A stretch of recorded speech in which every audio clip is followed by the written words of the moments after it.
তো আমরা যে মাহে রমজানের ইবাদত বন্দেগী করেছিলাম, মসজিদ ভরপুর ছিল, কোরআন তেলাওয়াতের সুর আসছিল, তারাবির নামাজ পড়ছিলাম, কিয়ামুল লাইল আদায় করছিলাম, সালাতুত তাহাজ্জুদ আদায় করেছিলাম। এগুলা শুধু রমজান মাস আসলে করব, বাকি 11 মাস করব না তা নয়। রমজান মাসে আমরা যে ইবাদত বন্দেগী করেছি, রমজান মাসের মতো ইবাদত বন্দেগী করার সুযোগ অন্যান্য মাসে কিন্তু নাই। আছে? সুযোগ নাই। সুযোগ না থাকার মধ্যে একটি কারণ হচ্ছে আমাদেরকে সব সময় শয়তানে গ্রাস করে রাখে। শয়তানি ওয়াসওয়াসা থেকে আমরা বাঁচতে পারি না। আর রমজান মাসে তো আল্লাহ বলছেন আমি শয়তানকে শিকল দ্বারা বন্ধ করে রাখি। সুবহানাল্লাহ। সেজন্য রমজান মাসে বান্দার থেকে ইবাদতের প্রতি মনোযোগ বেশি থাকে, যা অন্যান্য মাসে থাকে না।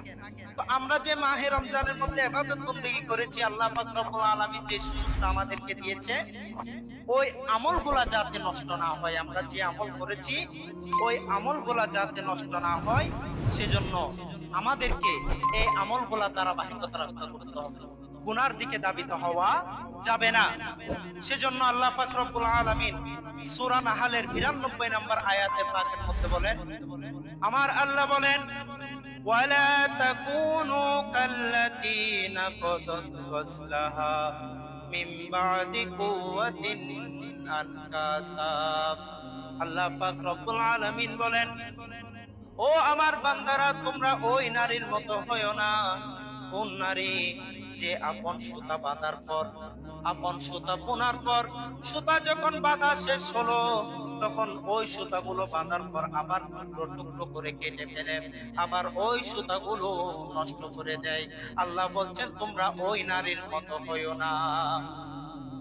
কোন নারী? মক্কা মুকাররমের মধ্যে একজন মহিলা ছিল, যার নাম হচ্ছে রিতাহ বিনতে আমর। রিতাহ বিনতে আমর।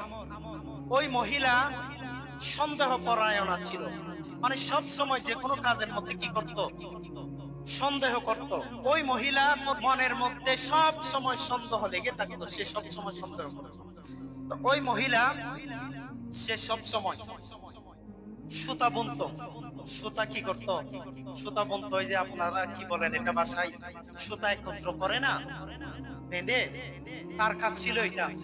সে সারাদিন পরিশ্রম করে করে কি করত? সুতা বুনতো, সুতা বাঁধতো। শুধু নয়, তার দাস দাসী যারা ছিল তাদেরকেও দিয়ে ওই সুতাগুলো কাটতো, একসাথ করতো। একসাথ করার পর যখন ওই সুতা বাঁধা শেষ হয়ে যেত, তখন কি করতো? ওই সুতাগুলো সব নষ্ট করে ফেলতো। তাহলে তো এই যে এত কষ্ট যে করলাম, বিনিময় কি হলো? ওই সুতাগুলো কি করে ফেললো? নষ্ট করে ফেললো। তদ্রুপ আল্লাহ পাক রব্বুল আলামিন এই কোরআনের আয়াতের মাধ্যমে আমাদেরকে শিক্ষা দিয়েছেন, বান্দা তোমরা ওই নারীর মতো হইও না।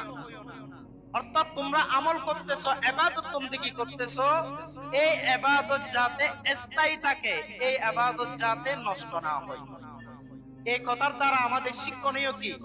রমজান মাস যেভাবে আমরা কন্টিনিউ ইবাদত বন্দেগী করেছি, রমজান মাসের মধ্যে যেভাবে মসজিদের মধ্যে 2-3 কাতার মুসল্লি ছিল, বাকি 11 মাসও যাতে আমরা সেই ইবাদত কন্টিনিউ করতে পারি, আল্লাহ পাক রব্বুল আলামিন এই আয়াতের মাধ্যমে আমাদেরকে সেই মেসেজ যেন চাওয়াজ বলি সুবহানাল্লাহ।